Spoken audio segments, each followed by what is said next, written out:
Hey, everybody. Today is April 22nd,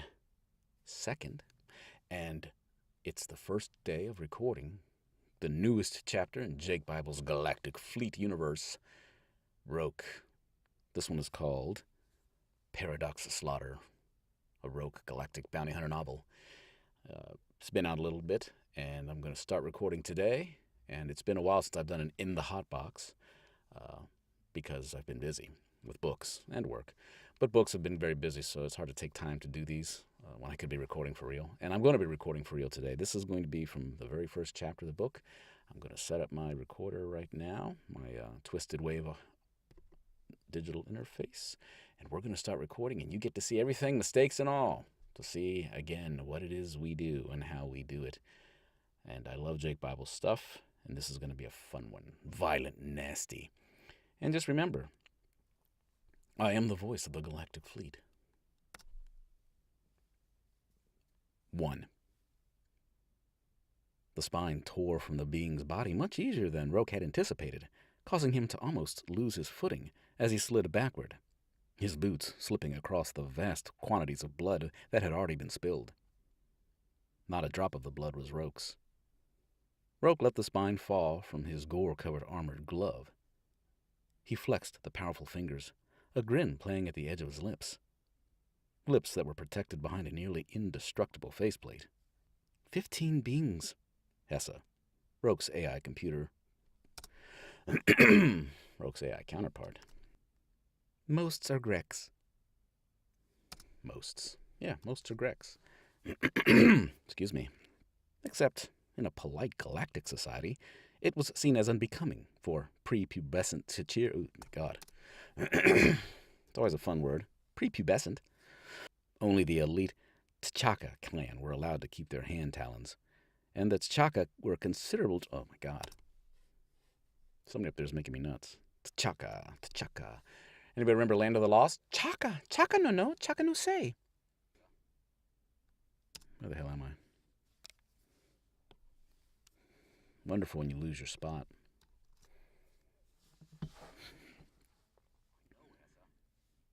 Roak snarled as the new Grex reached the ship's ramp and began to slowly ascend, their fists punching palms over and over.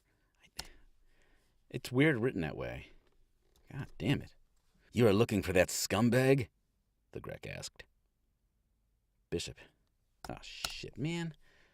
The murder of our comrades must be avenged, the Grek said. What the hell was that? Gotta love it when family's home. Family makes it fun. And tell me where Bishop is, and maybe, just fucking maybe, I'll let you see tomorrow, Bishop. Ah, shit. What a dumbass.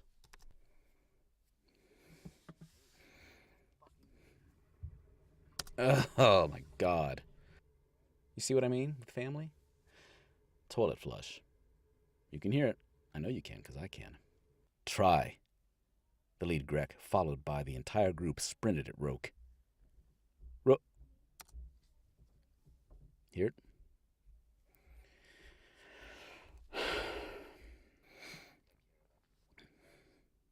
Roak asked rhetorically as he surveyed the darkness outside the cargo hold, then crossed to the controls and slammed his palm against the button that closed the ramp. I will need that open in order to dispose of the bodies, Hessa said. Also, so the bots can effectively hose down the hold and remove the alarmingly thick layer of blood and bodily organs. Eject it all into space while we're on the go, Roak said, spinning about and heading for the lift. I'm going to take a steam and get cleaned up. That's Chapter 1, the end of Chapter 1. 11 minutes, 26 seconds, 72 tidbits of a second. So, you see what I go through sometimes? Sometimes it's flowing. Most times it flows. It's usually when I'm home alone. Nothing against the family. They live here too. What can I do? But this just goes into what I deal with while I'm in this hot box. I have to deal with kids, teenagers, and they're trying to be nice. Most times they are, but they do go up and down the steps. They do use the bathroom. I have a wife who cleans things, uses the bathroom. And sometimes they forget not to flush while I'm recording, so they do. Can't blame them. So those things happen. It takes a while sometimes to get stuff done. It takes a long while. Um, but I'm pretty efficient. So, at the end of this tidbit, I am going to post the first chapter, the whole first chapter, and you can hear what it sounds like a preview. Probably be the same preview for the, at least part of it for the book preview when it comes out on Audible and iTunes. So it's going to be a freebie for you folks. See if you're interested. It's like the Read More in Amazon's Kindle store. Read more, listen more. Ahead of the book. Book won't be out till late May, but or early June. But you'll get a little taste of Roak and what he does to seek revenge for how he was wrong, because Roak always gets paid. And so does the voice of the galactic-fleet, though I don't do it that way. Everybody have a good weekend. Oh, no, it's almost over. Have a good week. I don't know when the next episode will be, because I don't know when the next episode will be. Thanks for watching. Take care. 1. The spine tore from the being's body much easier than Roak had anticipated, causing him to almost lose his footing as he slid backward, his boots slipping across the vast quantities of blood that had already been spilled. Not a drop of the blood was Roak's. Roak let the spine fall from his gore-covered armored glove. He flexed the powerful fingers, a grin playing at the edge of his lips that were protected behind a nearly indestructible faceplate. The faceplate was connected to an impressive-looking helmet, which was in turn secured to power armor that would have made every Galactic Fleet Marine in the galaxy jealous. "Tessa," Roak called into his comm as he looked about the blood and the offal that coated nearly every square centimeter of his ship's hold. "How many more are coming?" 15 beings.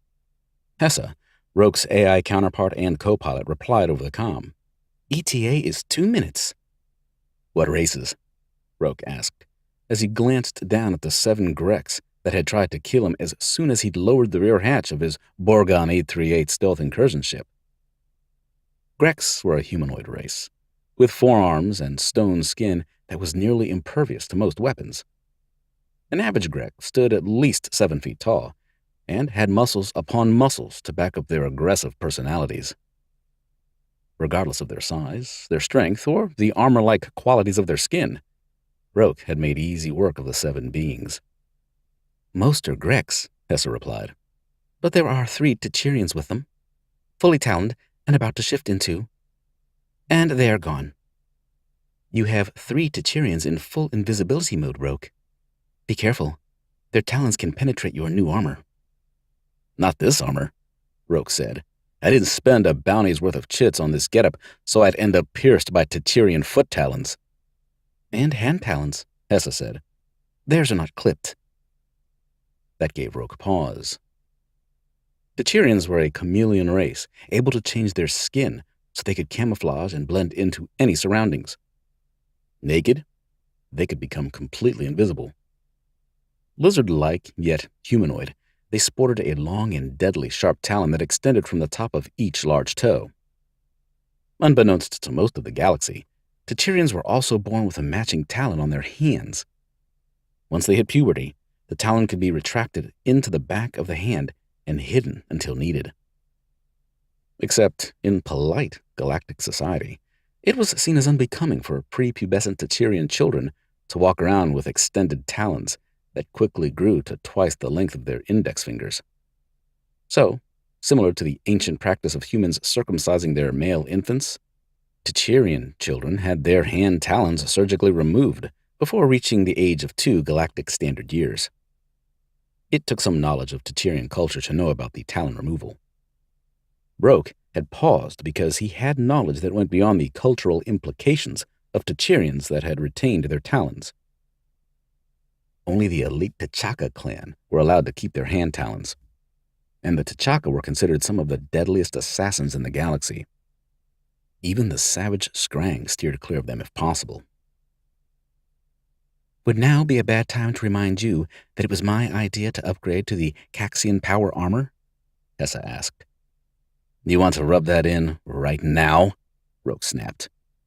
"Seemed fitting," Hess replied, a smirk in her voice. Despite being an AI, Hessa had acquired quite the extensive list of affectations, including how to sound like she was smirking, even though she had no physical body. Roak had grown used to her affectations, although the current smirk irritated him greatly.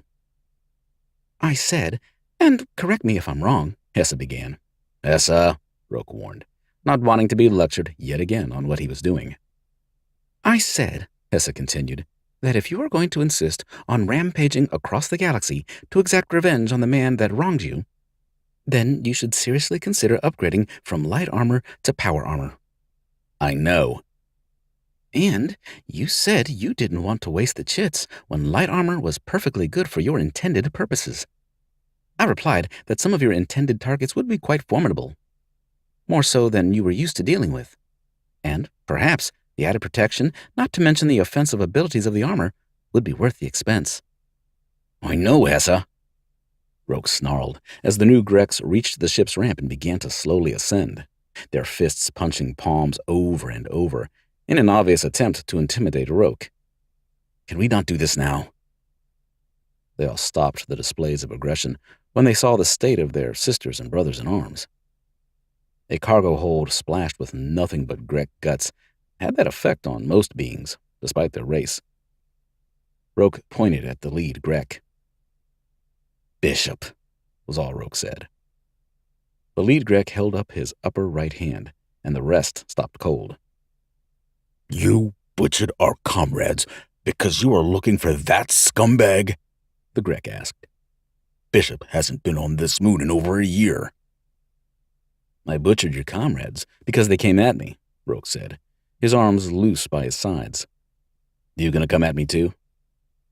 All you want is to know where Bishop is? The lead Grek asked. That's all I want to know, Roak replied. You tell me, and I leave the second after the words pass your stone lips. No more trouble? Roak, the Chichirians are above you, ready to drop down and attack at any second, Hessa stated. Got it, Roak responded. What was that? The lead Grek asked. No more trouble, Roak said to the Grek, unless you plan on causing some. Nothing I can do about that. The murder of our comrades must be avenged, the Grek said. Then avenge them somewhere else, Roak said. You killed them, one of the Greks in the group roared. You will pay! The lead Grek held his hand up again, and the grumbling that had begun was silenced. The Grek's hand movements are not for the group, Roak, Hessa said. The Chichirians are taking clues from his muscle movements. They have shifted positions and flanked you completely. Tell me when they drop, Roak said. Tell you when who drops? The lead Grek asked. I wasn't talking to you, Rock Boy, Roak said. Now, if you all want to survive to see your little pebbles grow up to be big boulders, then maybe you should back your stone asses off my ramp right now. Insulting us is not how you survive to see tomorrow, bounty hunter, the lead Grek snapped. Roak pointed at the ceiling. Call off your hidden killers and tell me where Bishop is, and maybe, just fucking maybe, I'll let you see tomorrow. Bishop, where is he? You were warned, the lead Grek said. Oh, the bloody hells, Roak muttered. Hessa, you got the invisible lizards. I have them covered with the security blasters, Roak, Hessa replied. However, I must remind you that the Tyrians are excellent at evading scanners. I may not be able to neutralize all three immediately. Try. The lead Grek, followed by the entire group, sprinted at Roak. Roak simultaneously took a knee and pulled his Flot 5.6 concussion blaster with laser cluster spread. He didn't waste a nanosecond to aim, simply squeezed the trigger, then leapt back upright as a dozen laser blasts were sent flying through the cargo hold from the barrel of his pistol. All but 2 of the laser blasts hit their marks. Almost all the Greks fell, holes burned into their chests. The remaining 2 Greks, one of which was the lead Grek, didn't slow as their comrades fell and died. They converged on Roak and grabbed him, a total of 8 arms gripping Roak's armor in various places. Roak did exactly what he'd done to the previous Greks that had gotten grabby. He sent a 14,000 gigawatt shock through the surface of his power armor. The 2 Greks went rigid, then began to smoke. Roak cut off the charge and gave the Greks a second to wobble on their feet. Then he punched through their abdomens and relieved both of them of their spines, yanking them out through their bellies instead of their backs. The Grex screamed, then went quiet as death swept them on. The security blasters lit up the cargo hold, and Roak instinctively ducked even though his armor could take several direct hits without worry of damage. A Tachirian screamed and became visible as she dropped from the ceiling. Most of her left arm a smoking nub of scorched strips of flesh and charred bone. Roak punched her in the face as she passed right in front of him. Her neck snapped, and she was dead before hitting the deck. Pain erupted in Roak's right shoulder blade. He cried out and spun around, his left arm extended in a sweeping attack. The Tachirian behind him yanked its talon free of Roak's armor and ducked under the swing. Roak brought up a knee, catching the Tachirian in the chin just as the being was going to slam its talon into Roak's side. The Tachirian's jaw was obliterated, bone and teeth flying in every direction as Roak destroyed the lower half of the being's face. Roak grabbed the being's head and twisted it up and off its neck. He casually tossed the severed head over his shoulder as he turned back to face the open cargo hold ramp. "Any more coming?" Roak asked Hessa. "Scanners are clear," Hessa stated. "Third Tachirian?" "Dead," Hessa reported. "The corpse is in the far left corner of the cargo hold. I will send bots to remove it, and the rest of the bodies, so we can take off and decide our next course of action." "Might still be some folks on this moon that know where Bishop is," Roak said. "I think you've killed all the possible leads, Roak," Hessa said with an exaggerated sigh. "Just like on the last moon and the moon before that." "It was a satellite before that," Roak said, "not a moon." "I am aware of that fact," Hessa said. "I was making a point." "You think I care about your point because?" Roak asked rhetorically as he surveyed the darkness outside the cargo hold, then crossed to the controls and slammed his palm against the button that closed the ramp. "I will need that open in order to dispose of the bodies," Hessa said. "Also, so the bots can effectively hose down the hold and remove the alarmingly thick layer of blood and bodily organs." "Eject it all into space while we're on the go," Roak said, spinning about and heading for the lift.